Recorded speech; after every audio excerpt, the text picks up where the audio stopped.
This is my idea. I will try to chase this idea to help people, to think about this with humor and feel more, I don't know, not safe, but maybe more cheerful. I don't know how to say if it's possible during war.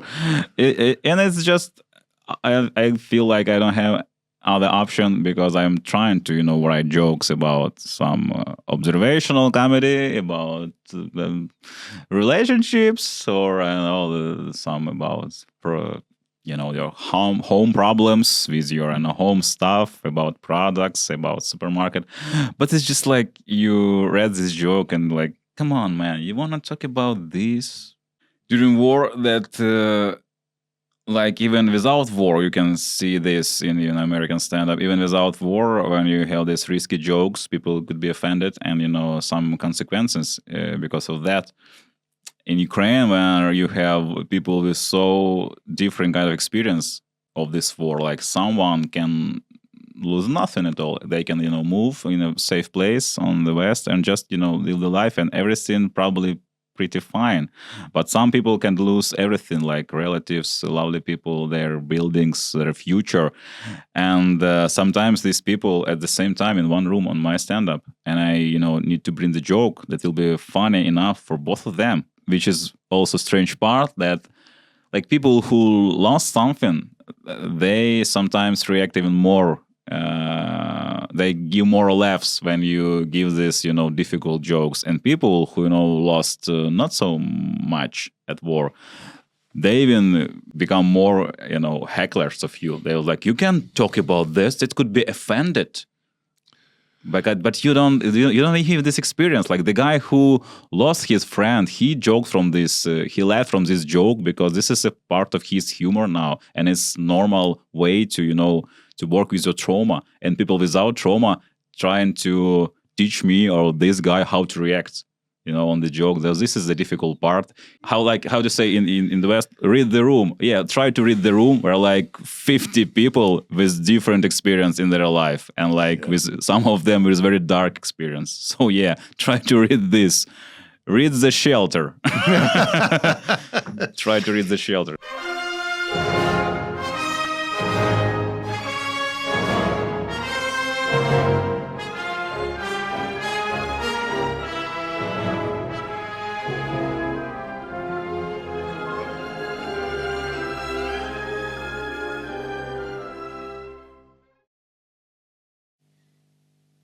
Our guest this week on The Edge has been called the most famous comedian in Ukraine, second only perhaps to President Volodymyr Zelensky.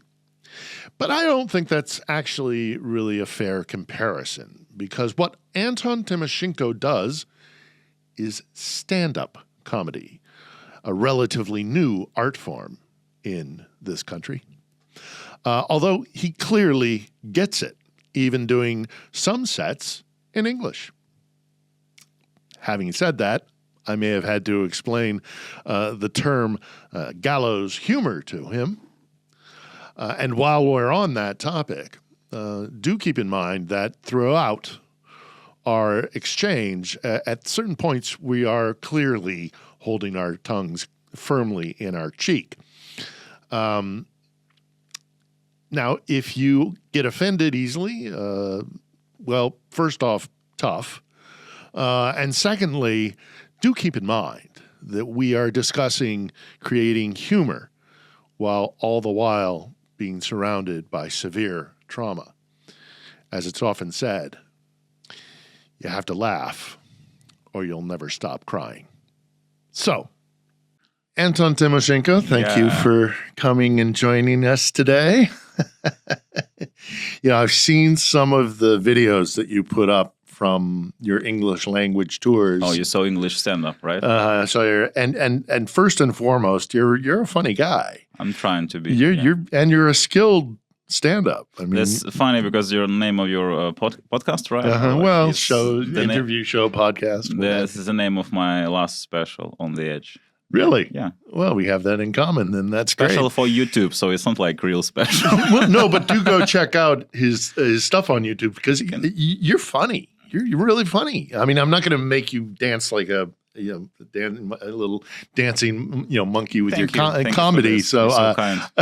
well, I have some stand-up friends, and it's like I know that they oftentimes like be funny. Come Yeah, on, come sure. on. You should be funny any moment. Yeah, at of any your moment, comedian life. constantly And on. Ukraine is the best place to be funny all the time. But a lot of the humor that I understand, and I speak Russian, I don't speak Ukrainian, so Okay. your Ukrainian sets, I get maybe a third, and I'm sure I don't get any of the laughs.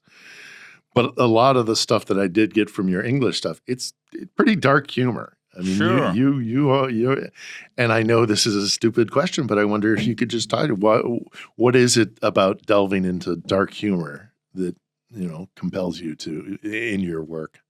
You asking about whether the reason I'm start? Yeah, why are you so dark? Why such So dark humor? what's your opinion? Like, any thoughts about why Ukrainians joke about this more than about some cheerful time or transgenders? Yeah, because or like we have, fart and dick jokes. yeah, because we have war and I'm thinking about this all the time. And my next special probably will be all about this and love.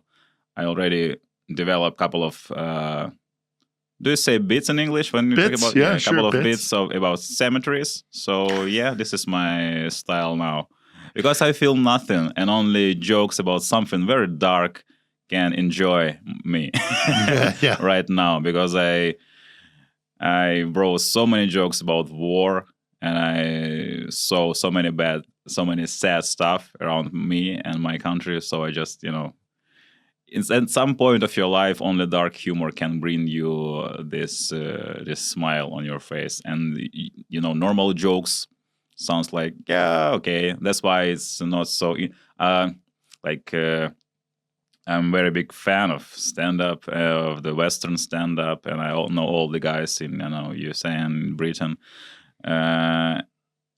And now it's not so interesting to watch these specials because when you listen in how the guys talking about, for example, transgenders, all of the like half of the special, you're just like, come on, man, you think this is the problem? Like this is the main problem? The man with a dick, you think this is a strangest thing in the world, right? You think this is a stranger thing. Right. Bill Burr was not so bad because he tried to speak about war, about Gaza and Israel. But the rest of comedians just live in a bubble, and it's just boring to listen. So now Ukrainian stand-up comedy, I think, in this is kind of unique because comedians has this kind of experience to live during war and trying to do jokes under shelling. So yeah, it's always interesting to imagine if USA starts war, against, for example, Denmark, right? As I understand, right? Yeah. How it will influence on Dave Chappelle stand up or CK or Birbiglia or other guys or the women. I don't know. That would be funny, I think. Yeah. If America invades Canada, maybe the topics of American stand up will change a little bit. Yeah, I think Mark Maron will choose which side. I mean, Canada or USA. Mark. But I think one of the other things that I've noticed since I've been here. How long you been here? I've been here since the full scale started. I've been here since 22. But it's the best time to come to Ukraine. Oh, absolutely. Yeah. But I've been coming here since 2001. I see. So I've been coming to Ukraine a lot, but I've been here for the entire length of the full scale invasion.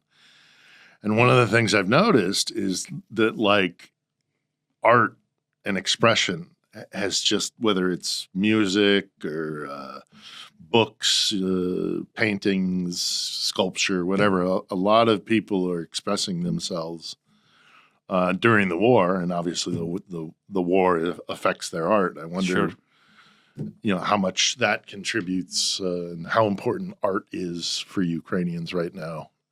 For my through opinion, the trauma. Yeah, for my opinion, art is important of art is 0%, and missiles are 100% more important. So if you want to have all Ukrainian art, I can give all my art to you, and you give me all weapons you have. Honestly, we talk about the power of comedy the power of jokes that helps people go through difficult times, and I gave like I don't know how many. I'm one of the popular comedian in Ukraine, and I know English. That's why all the journalists wants to talk with me. So I gave like 30 interviews about how it's important to joke during war, blah, blah, blah, blah, blah, blah. That's on the third year of war, these talks like feels disgusting for me because I just see the world, how the world, continue to go, continue to live, all these Oscars, all these parties, and all these articles about my opinion about humor during war in Sweden, in Germany, in France, and after that nothing happens, and we continue to fight, and even have less support sometimes from our allies. So. At some point, I just start to be nervous when people ask me about how it feels to joke during war. How do you think? How do you think about the art?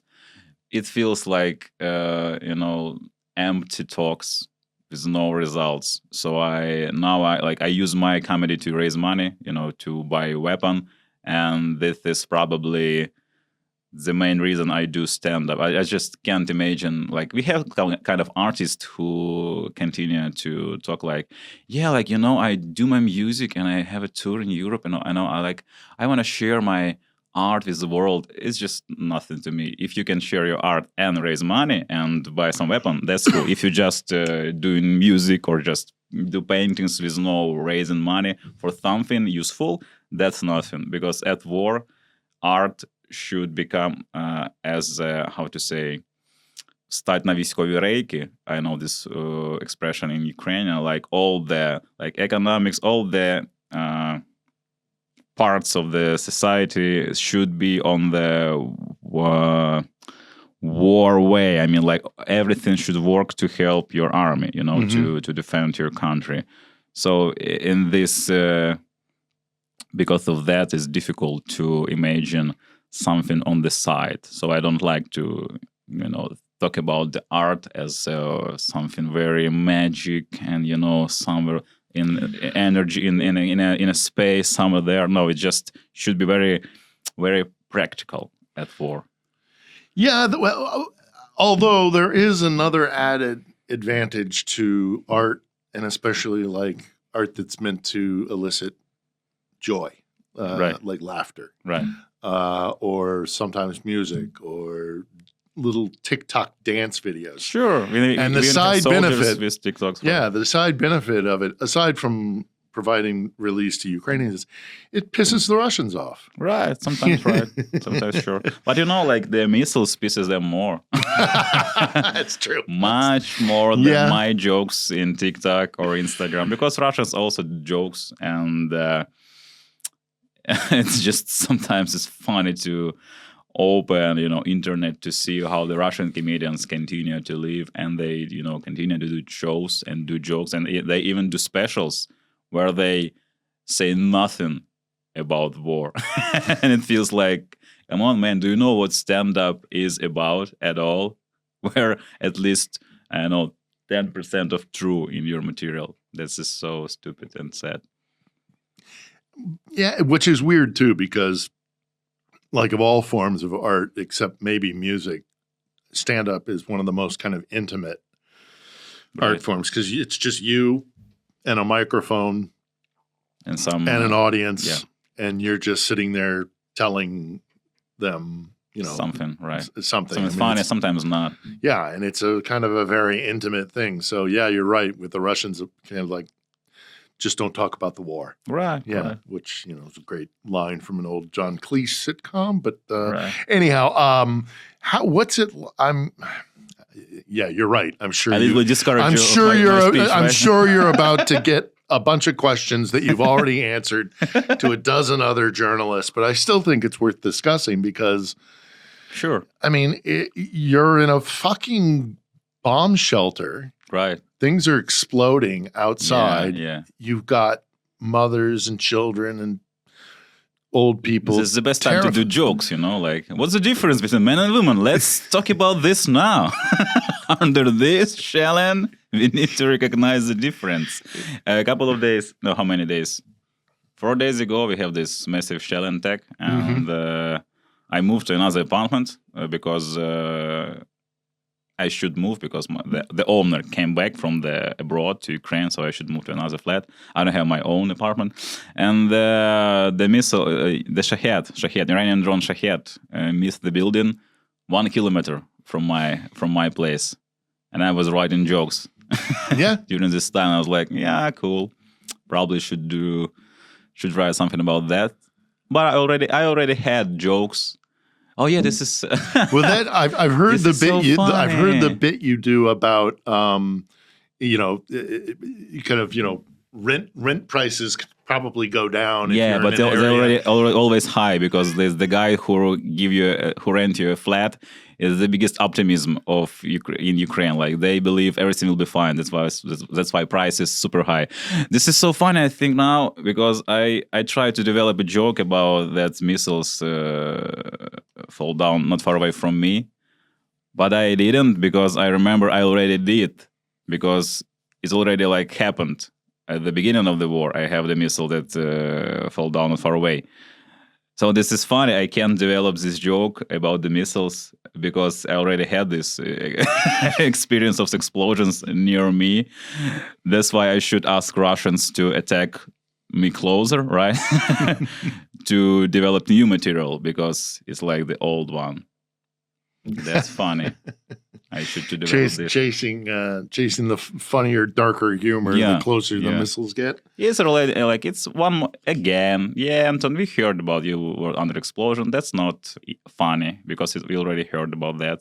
Can you try something more about explosions? These are your Ukrainian critics saying you've got to. Oh yeah, Ukrainians are like the like. You're from USA, right? I'm from the USA. Yeah, you have this cancel culture, and it works. I suppose in Ukraine, cancel culture is so like how to describe. Like it's like a souvenir from the abroad, and everybody wants to try. Like every subscriber wants to try to cancel you for some reasons, and because they are very new in this culture, in cancel culture, these people, followers, the haters, they don't know how to cancel correct. Like sometimes they just try to cancel you for very stupid things, and you just fuck off, and this cancel is closed.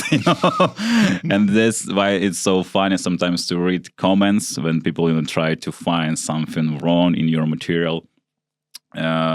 But in Ukraine, it doesn't work at all. Like you can say bad things and people will forget in a couple of weeks because a lot of stuff happens, in the news, a lot of bad stuff. So like you can be canceled for like 3-4 days, but then in a couple of weeks or in a month, you can continue and do your stuff. And one more reason why cancel culture doesn't work in Ukraine, because like comedians don't have any contracts like with no one, like with Netflix or HBO. We don't have these contracts with Ukrainian streaming, so we don't have, people can't ruin our life because we don't have anything from stand-up. Like we can raise some, money for your life, but no, big contracts, millions of dollars, nothing like that. So you can't cancel me as a comedian, because if you cancel me, I will lose nothing.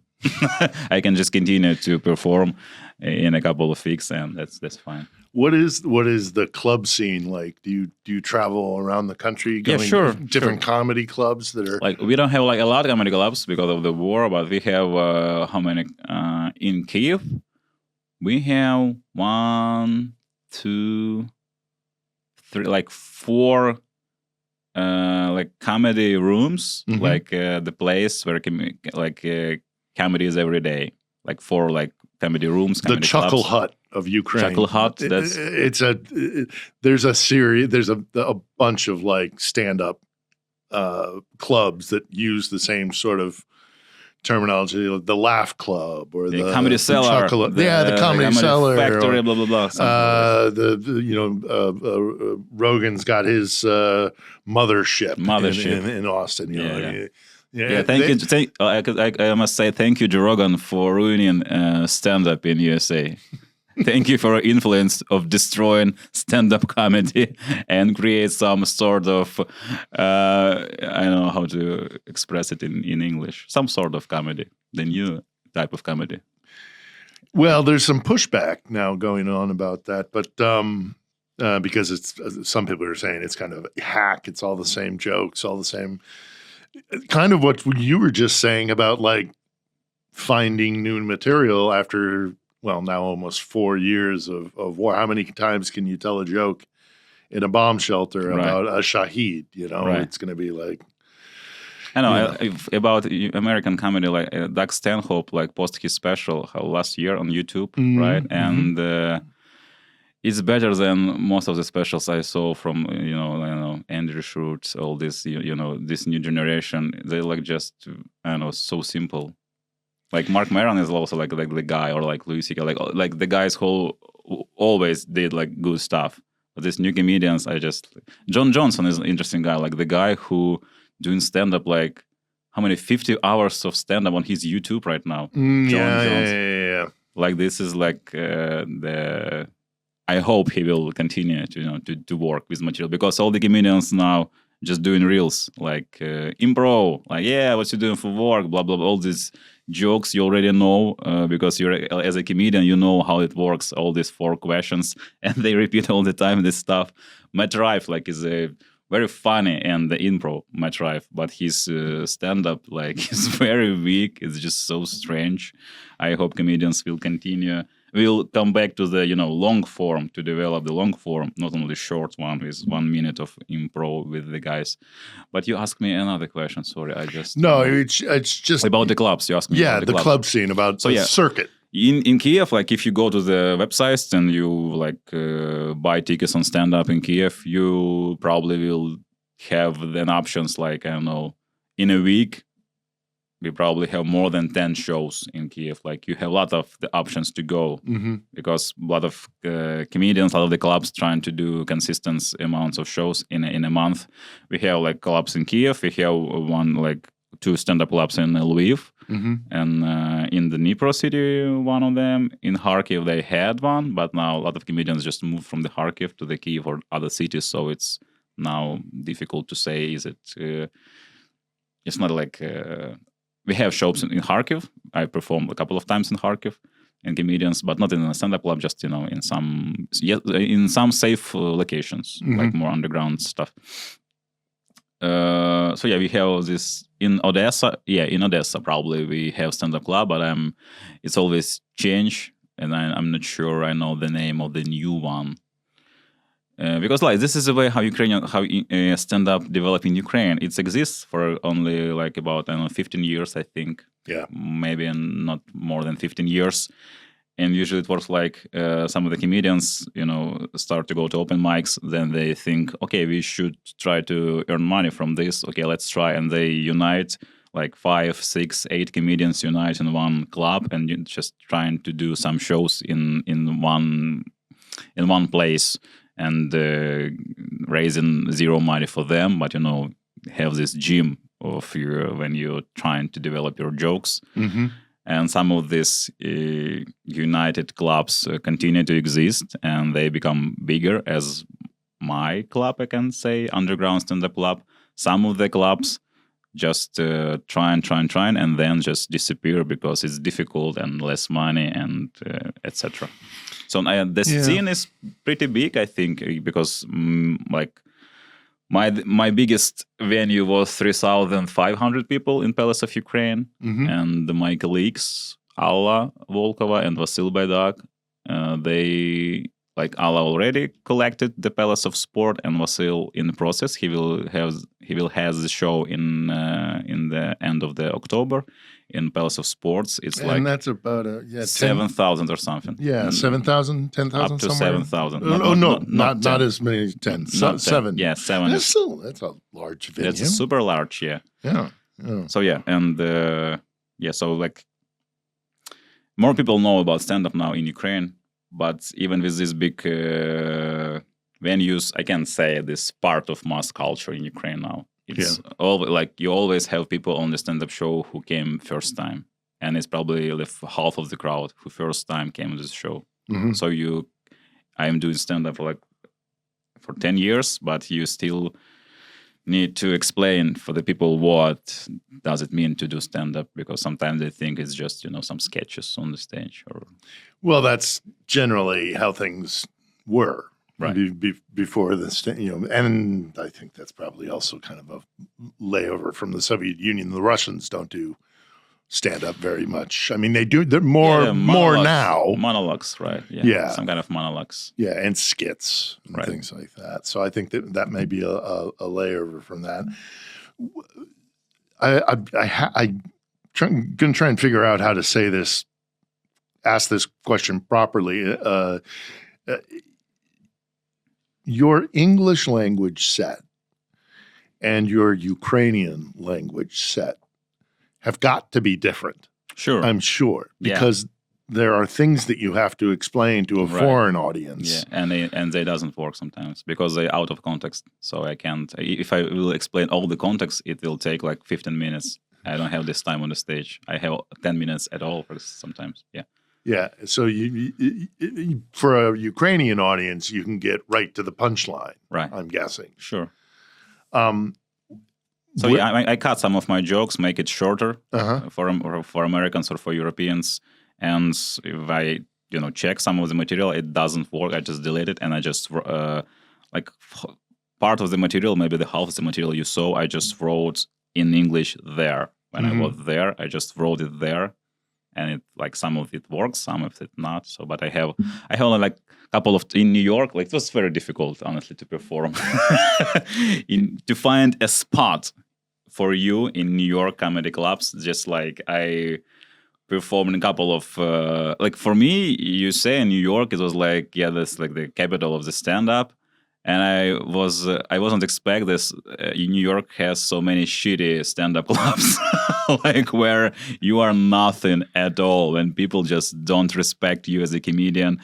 Whereas other comedians told me these stories that if you want to take a spot in some clubs, you should bring like 10 people with you to the show, and if you don't, you will not have a spot. And I was like, oh my God, even in Ukraine, it's more comfortable to perform in stand-up club.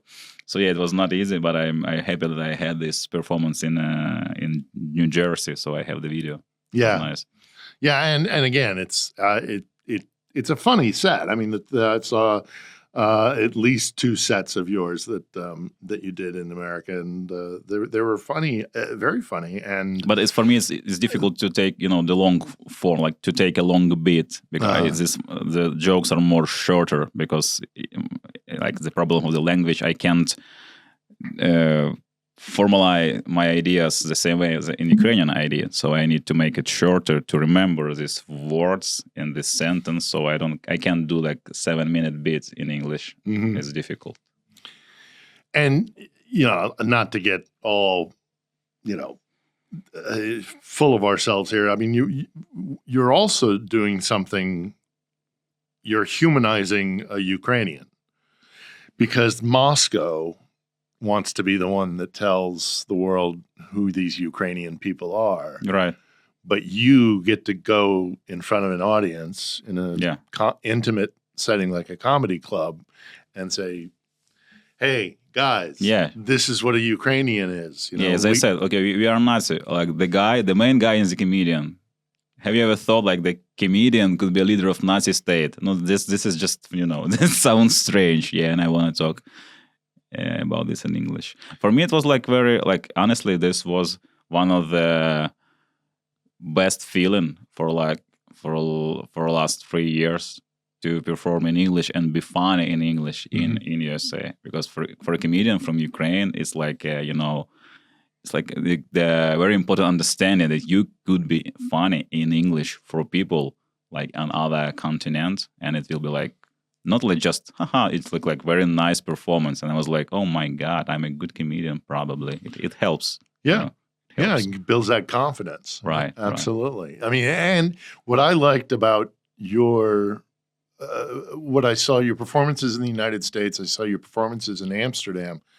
And in both of them, you also kind of poke fun, you make a little bit of a joke that is for that audience, like the bit Sure. you do, the bit you do about "Thank you, America, for all the weapons." Yeah, sure. That's my favorite one. Yeah, but I understand why you can't give all the weapons because Sure. you need them for your schools. Yeah. And To defend the schools from these guys. and the response from the American audience, you can tell you are right on the razor's edge. Yeah, I like this. pissing them I like off. to be on the edge all the time. On the edge. There you Yeah, go. I like this kind of laugh when people laugh, not just, this ha ha ha, when they have this strange, deep, little bit scary laugh, like, oh. Should we be laughing at this, yeah, or is this dark? Yeah, I like when people a little bit confused. Should I laugh or not? Yeah, this is what I like. Well, I mean, and you're because you're talking about stuff that's, I mean, it's genuinely dark. I mean, we shouldn't be laughing necessarily about apartment bombings blowing up, but I know you made the point earlier that, it's like, oh, what is humor's role, and Yeah, this all this kind of poetry, romantic. I like to talk about this poetry, but you become more cynic kind of person during war. Yeah, absolutely. But and I've been to many wars, and Oh, how many wars? over a dozen wars. Oh shit, that's a lot. I was in Iraq and Afghanistan, and it's a defense mechanism. If you can rate your wars, Oh, if I could rate my wars. Ukraine, They're all special to me. They're all special to me in their own special way. You're asking me to choose amongst my children, and I can't choose. No, seriously. I mean, Iraq changed my life forever. I was with American troops, and so there wasn't a language barrier. Right. There, at least from the people, because I spend my time with the U.S. military mostly. Although obviously I was spending time with the Iraqis as well. Same in Afghanistan, Georgia.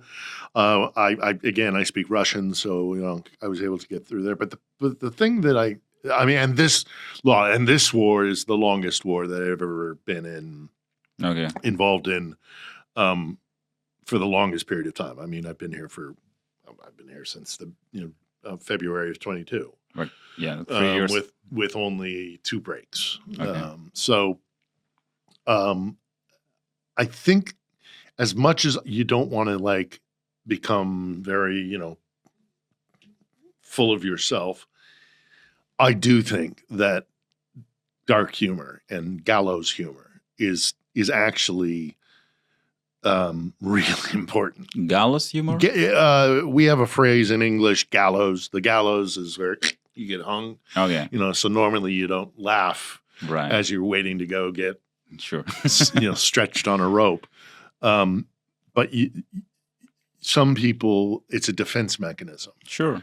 It's Coping mechanism also that people said. Yeah. I mean, how much do you take into that into account when you're talking to particularly your Ukrainian audience, that this is a way for them to not too afraid of death, for example. Yeah, that's why I want to make more dark jokes in my next special and talk about death more, just to stop worrying about it that much. Because even Ukrainians, a lot of the jokes on social medias, if someone wants to research how humor works during war, they definitely should come to Ukraine and research all these memes that Ukrainians do on social medias after these missiles, after these shellings, because it's something very unique. And sometimes I'm just reading the Twitter and think I can do something more funny than this guy, because it's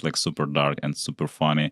And sometimes I think I'm a professional comedian, but I can try to say I'm a professional comedian. No, I think it's a fair thing to say. You never feel professional if you a comedian. I think you're always thinking, okay, there is some magic things, some magic stuff in this profession that's don't allow you to feel confident, I can do joke whenever I want to. No, sometimes you can't. That's why you're always little bit afraid. Different kind of bombing, though. Yeah, am I professional? So yeah, and see, that's me trying to make a joke and it just bombed right there. But anyhow, no, I understand. I get to where you're coming from, but So yeah, I think it's important for what you're doing for your people. so yeah, this is my idea. I will try to chase this idea to help people, to think about this with humor and feel more, I don't know, not safe, but maybe more cheerful. I don't know how to say if it's possible during war. And it's just I feel like I don't have other option because I'm trying to write jokes about some observational comedy about relationships, or I don't know, some about your home problems with your home stuff, about products, about supermarket. But it's just like you read this joke and like, come on, man, you want to talk about this? Do you really think about this? No, you think about this and bomb and the world, and it's so unfair. And why are we in this position right now? What will be in future in this stupid world? Donald Trump, okay, we should think about these problems right now. I also, when you talk that you take part in so many wars, I start to think, like, ask you, what do you think? What is more comfortable for American citizen right now, to be in USA or to be in Ukraine?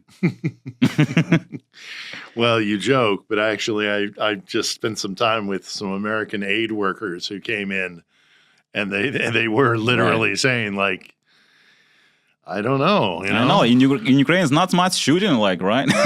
It's more safe on the street. So many people, with weapons who want defense you, not to, shoot. So yeah. Yeah, well, it's easier in Ukraine because the guys you need to shoot are in uniform. And Right, you can kind of pick them out. In America, it's a little less obvious. You ask about black humor and what I'm thinking when I wrote it, and I that's probably also one of the how to say, the difficult part to be a comedian during war. That like, even without war, you can see this in American stand-up. Even without war, when you have these risky jokes, people could be offended, and some consequences because of that. In Ukraine, where you have people with so different kind of experience of this war, like someone can lose nothing at all. They can move in a safe place on the West and just live the life, and everything probably pretty fine. But some people can lose everything, like relatives, lovely people, their buildings, their future. And sometimes these people at the same time in one room on my stand-up, and I need to bring the joke that will be funny enough for both of them. Mhm. And I'm like, and you sometimes can't feel who will understand this dark or even this normal jokes, because that's, which is also strange part, that like people who lost something, they sometimes react even more. They give more laughs when you give this difficult jokes, and people who lost not so much at war, they even become more hecklers of you. They're like, you can't talk about this, it could be offended. But you don't have this experience. Like the guy who lost his friend, he joked from this, he laughed from this joke because this is a part of his humor now, and it's normal way to to work with your trauma. And people without trauma trying to teach me or this guy how to react, on the joke. This is the difficult part.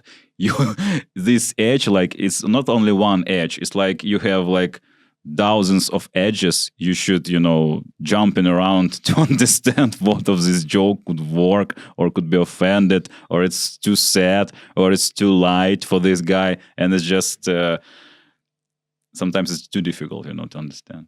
No, I How to say in the West, read the room. Yeah, try to read the room where like 50 people with different experience in their life, and like with some of them with very dark experience. So yeah, try to read this.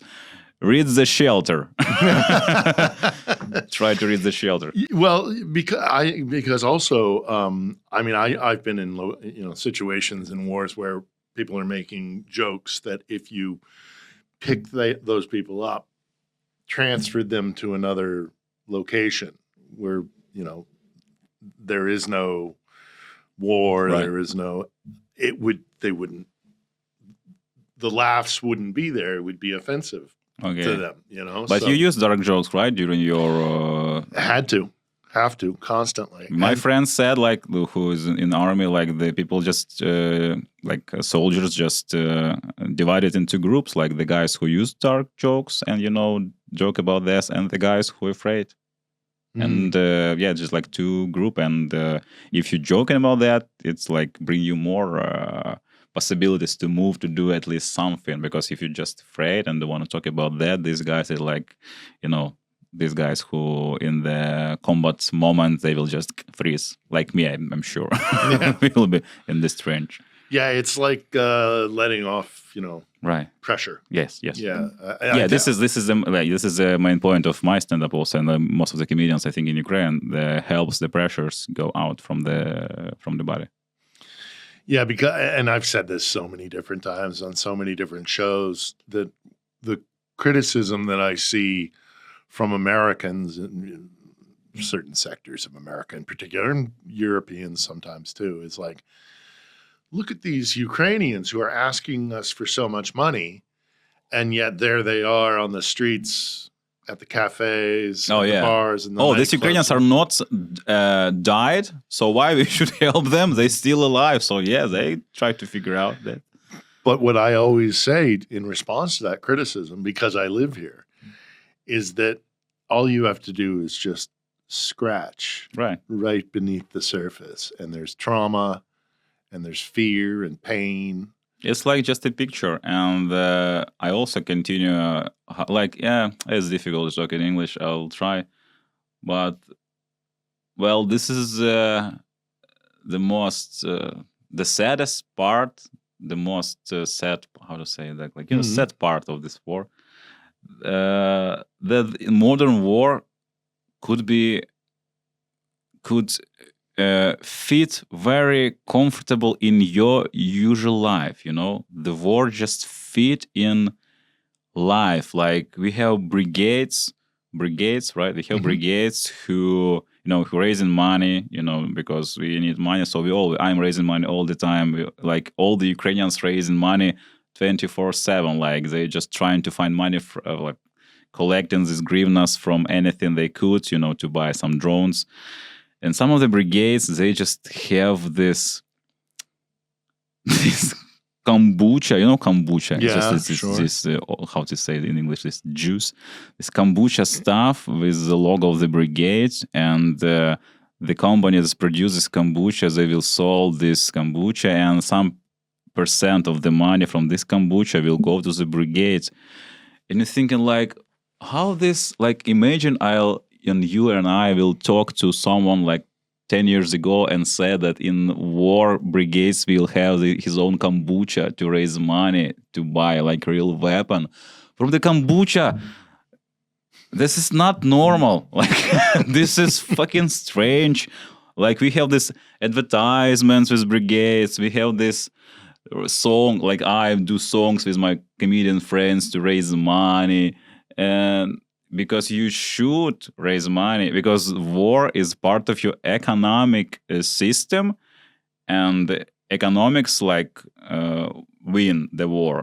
Not only people, economics win the war. So it should work. All these forums in Kiev, all this stuff. It's just what's going on? I don't know.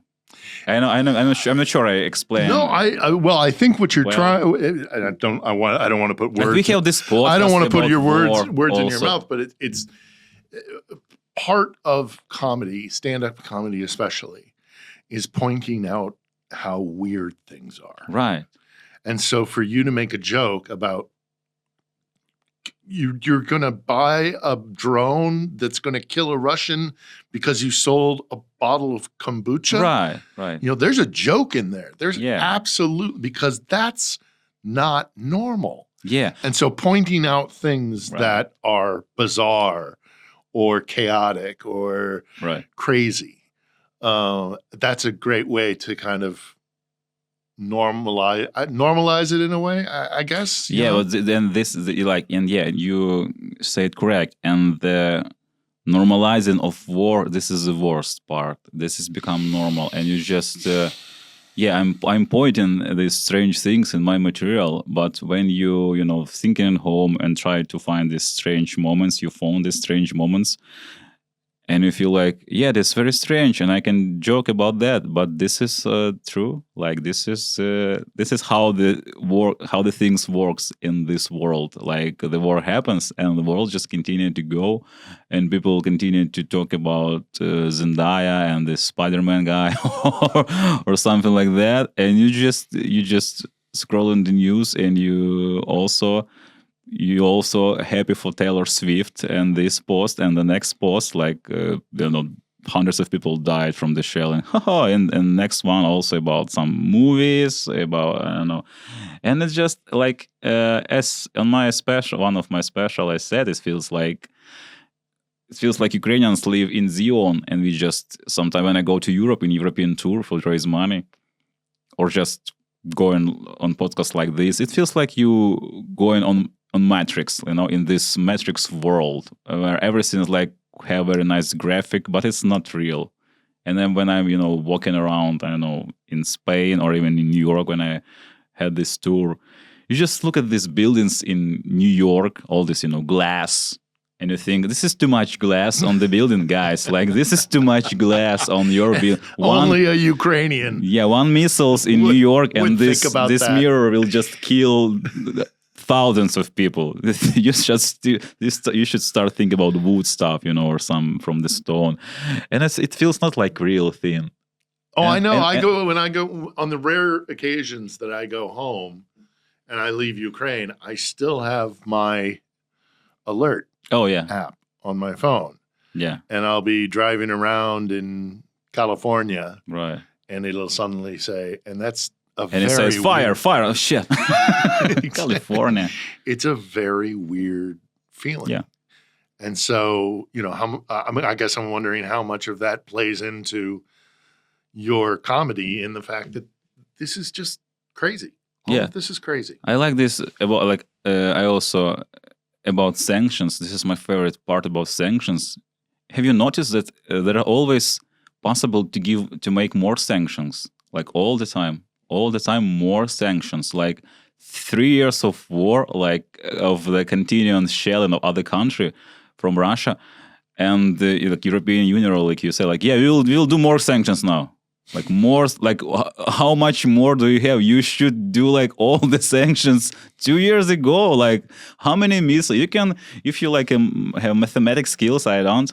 You can count how many missiles, how many sanctions you get. So like if you have at least 2,000 missiles, you will get not so many sanctions. So you can, if you have 2,000 missiles, you can use it and have not so many problems with your economics. I think war in Ukraine is like the best product placement of nuclear weapon, like the best advertisement of nuclear weapon for other countries. You just see in this situation, like, yeah, sure, I know this negotiation stuff. Yeah, these papers from the United Nations. Yeah, cool. Nuclear weapon is much better. If you have the possibility to build up a nuclear weapon, don't waste your time. Do it right now. Just do it. And here's the thing, Anton. You can say that and make it funny. Yeah. But I've heard a couple of your sets where you do the whole, hey, let's talk nuclear war. Yeah. And the audience just goes, ooh. Ooh, what are you talking about? This is so, no, this is impossible to imagine nuclear war in the modern world. Like, right? Well, then your job is to find a way to make it, something you can laugh at. Yeah, that's why sometimes you just start to feel stupid because you're making laughs from the things that not funny at all, and at some point you're just thinking, am I right? Am I do like the correct stuff in my life? I don't know. It's difficult to understand. And it's got to be different. Like we've talked about the differences between talking to an English-speaking or an American audience and a Ukrainian audience. I mean, part of the importance, if you'll allow me, of doing an English audience is that you're humanizing a Ukrainian. You're kind of an ambassador for Ukraine. This is my mission right now, right? Yeah. I'm going to ask you, maybe not what is more important to you, but what are the differences and how much you put the important part of your work in making Ukrainians laugh, because you can make that joke a lot quicker in Ukrainian, Sure. and you don't have to explain, Right. and you don't have the responsibility of, I'm representing Ukraine. I'm just trying to make my fellow Ukrainians laugh. Right. And then you have the job of making an American audience or a British audience or, Dutch or whatever laugh, but also help them understand the trauma of Ukraine. Right. Where do you find, let me ask this, where do you find more satisfaction? What Yeah, you need to know What that you like prefer? all my this when I have these charity tours in Europe or as I had in USA, I perform mostly in Ukrainian for Ukrainian people because this is the way I can raise more money. People know me. If I announce the tour in English, I could write a special in English. I suppose it will be difficult for me, but I could do it. But I will never raise so many people. I will like in New York. I had for 2 shows together it's like 450 people, like up to 500 people. I never collect this amount of people in English because nobody knows me in English. Right. And when I had these tours, I just add some shows in English just because nobody asked me to do it. It's just like I feel I want to try, to do it in English. That's why as I said, it was very satisfying to be funny in English, and it was much more satisfying than to be funny in Ukrainian because I had this experience to be funny in Ukrainian for like 10 years. Okay, not for 10, like I started it 10 years ago, but I was not funny like at the beginning, 7 years, 8 years, I think. And when you do it in English first times and it's funny, it's just like this magic feeling, and it's more difficult for sure. But it's more difficult in the way of like, to read this room, to understand what these people know about the war, what they could laugh, what they will not laugh about. Well, maybe it's something too difficult for them. Maybe it's very like out of context. It's a hard part. But the more easy part is it feels like English is very comfortable for stand-up. Like it's like ideal language. I don't know why. It feels like the rhythm of the language is like correct to the jokes. I don't know. It's like it feels like in English the words, you have so many words that like sounds sharp, like like short, like up all these parts of the words. That helps to make your material more sharp, more fast, like bam, bam. In Ukrainian, sometimes ти маєш трошки сформулювати. It's a little bit like a river, like a river. Yeah. And Ukrainian is much more fluid. And English, like American English, is like bam, bam, because British also a little bit different. So yeah, from this point of view, it was very interesting and sometimes even easy, to write this short joke in English because the language is super comfortable for that. But yeah, if you're asking about which is more satisfying for me, definitely performing in English is super cool. And when it's funny, if it's not funny, it's fucking stressful. And I had this, like I've been in New York, like how many? 4 days on that tour. In Amsterdam also, when I perform, I had like a week. And no, like 5 days.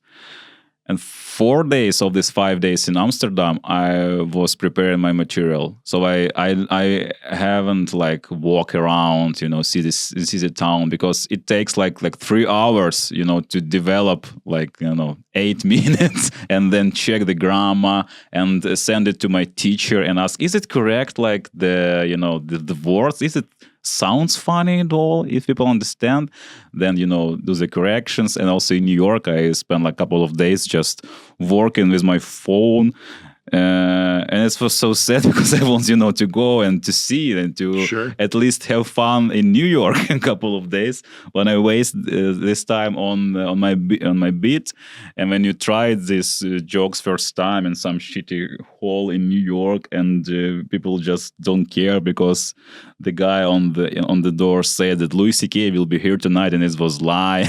People just waiting and they see me and not Louis C.K., which is like huge difference.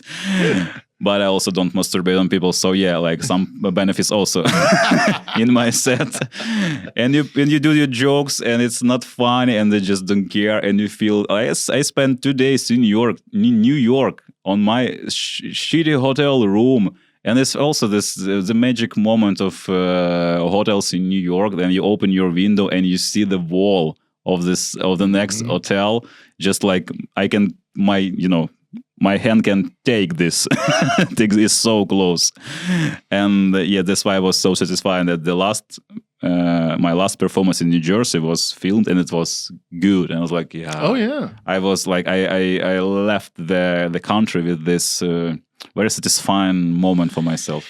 That set that you put on, if we're talking about the same one, you made jokes about what we're going through here in Ukraine, and you managed to make Americans laugh about it. It was very like a very tactical move. Like, I understand I should do a couple of jokes about USA, first of all, to make them laugh and feel like I feel the vibes of the people. I do these jokes, then a couple of jokes about Ukraine, but in, ironical way about the war, not to start from, very dark jokes about that from the beginning, like to not, don't push the horses, as Usyk loves to say. Right.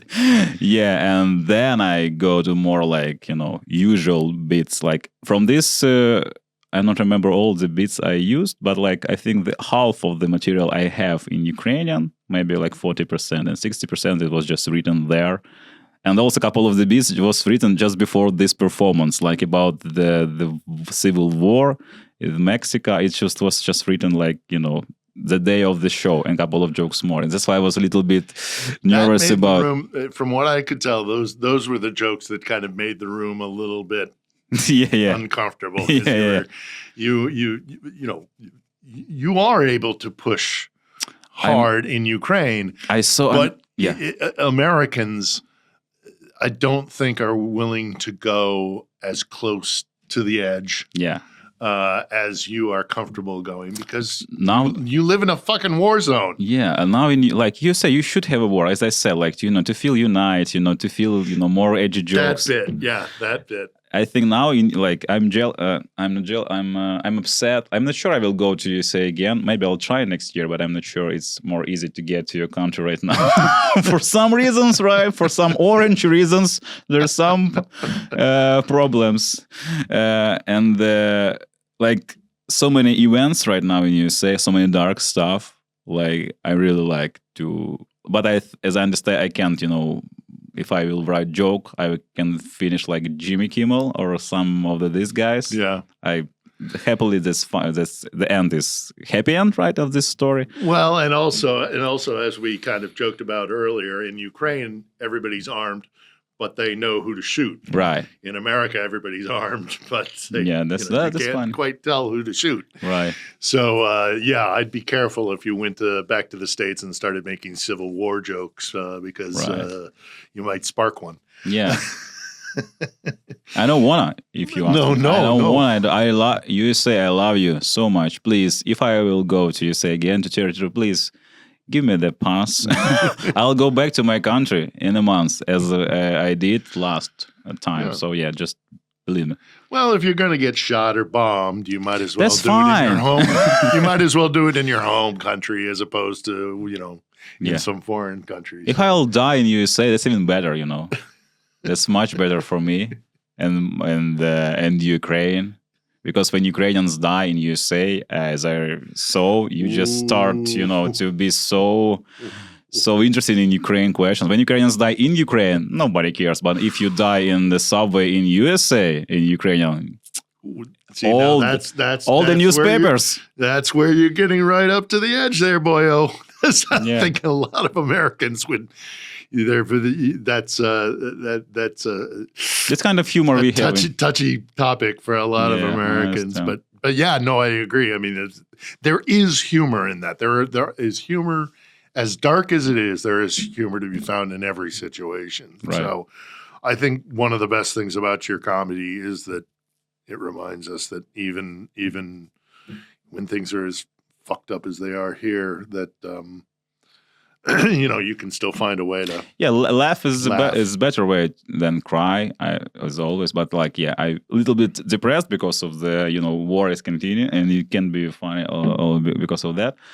But if I try to forget about this depressed feeling, laughs always helps. And I should say that I received a lot of the messages from the people that just said like, thank you for your jokes. It just helped me, just helped me a lot. Not just, helps to make this day better. It helps to go through depression or other stuff.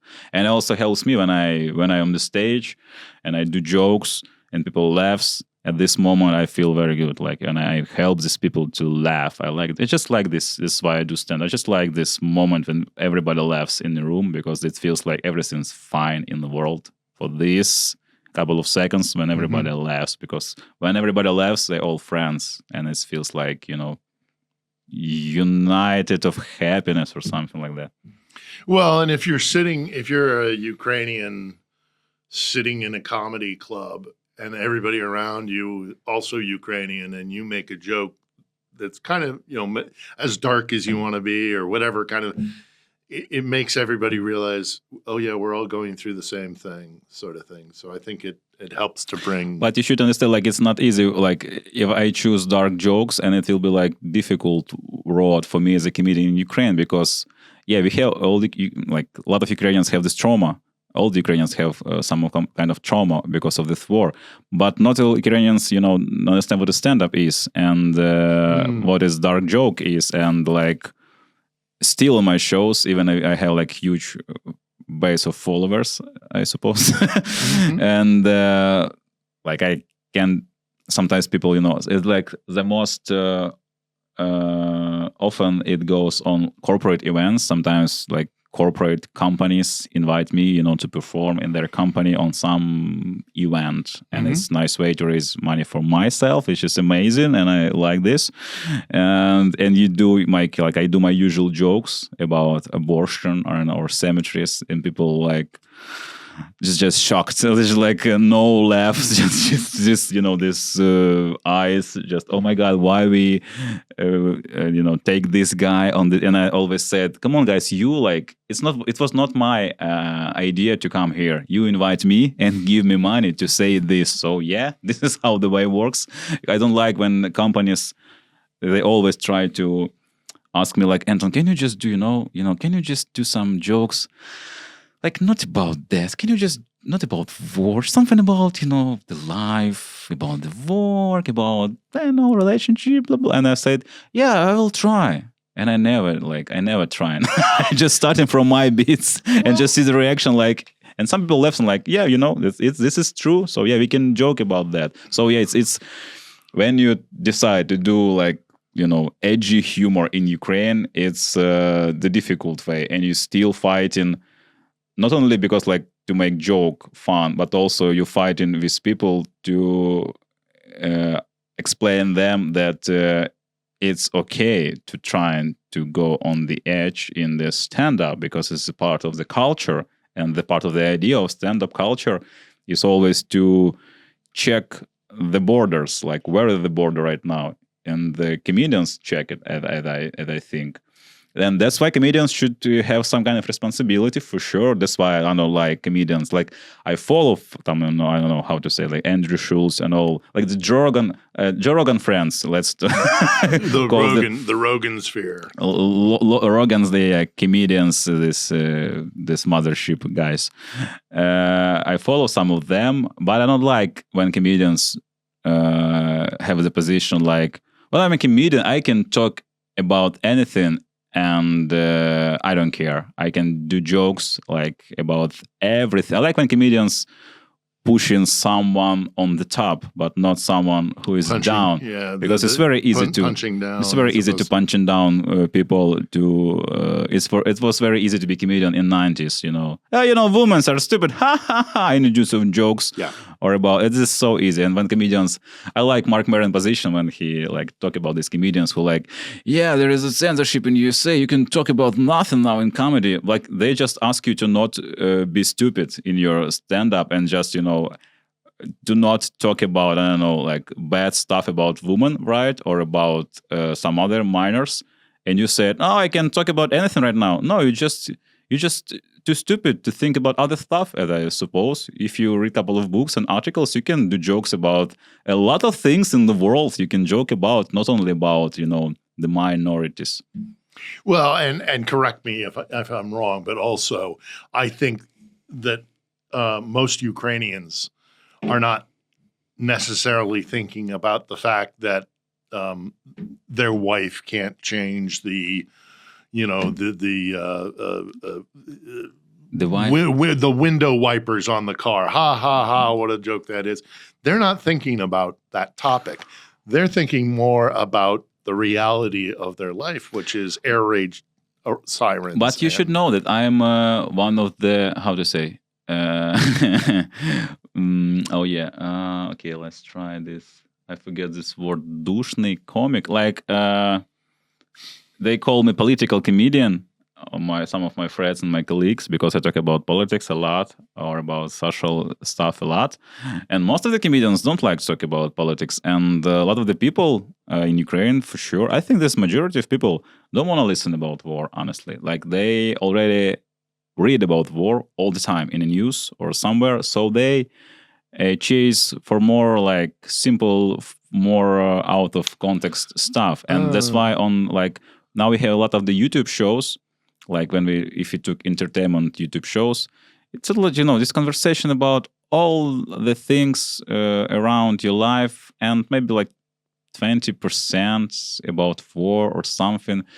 And people, when you start these political themes again and again, people just start to be very tired to listen about that, even if it's funny enough. So they, you know, try to consume more, not simple content, but, you know, more not non-political, more about usual life, because people want to get to usual life at least for an hour of this stand-up show. That's why if you go in a political comedy right now, you should, you know, be very funny. You should, you know, write very good joke to make Ukrainian laugh again about politics situation, because Ukrainians are full of politics situation. Yeah.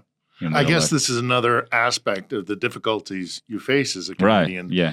Is knowing where the 20% about the war. Do you have an audience tonight that wants to hear to listen about fart jokes and dick jokes to forget about war how much of them do want get a release because of the stress and the bizarre and the chaos and the pain? So and I sometimes it's got to be an extra level of difficulty. Yeah, and I start to play with it, and it's make me funny when I start to play, and this is how my I'm not sure I will translate this joke. Yeah, I just have a couple of jokes. Like, I'm starting about the abortion joke about abortion in Poland, which is restricted, and I have a couple of jokes about that, and it's like, it's dark and it's funny. Then I said, yeah, I understand this is too much about war for you, about these problems. Let's talk about something, you know, not about our war. So Palestine and Israel, right? Let's talk about that. Then I do jokes about Israel and Palestine, just one short joke. Then I said, okay, I understand this is too much again, Anton. Let's talk about, I don't know, refrigerator observational comedy. I just talk about products in the refrigerator, about, I don't know, smetana, about this white stuff.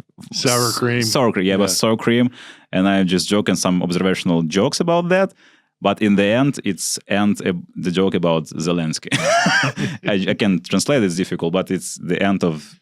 It's very smooth transition from this sour cream to Zelensky, and people laugh about that because they understand, he again catch us in this trap. And I was like, yeah, guys, you know, this is the way how the evening will go today because I'm on the stage, so let's go. And I continue my jokes about cemeteries and blah, blah, blah. And this is fun for me as a writer, you know, just make these traps for the audience. Yeah. Yeah. Well, it's a tricky balancing act, and I think you do it very well. I think sometimes not, right? Sometimes you go over the edge. Sure.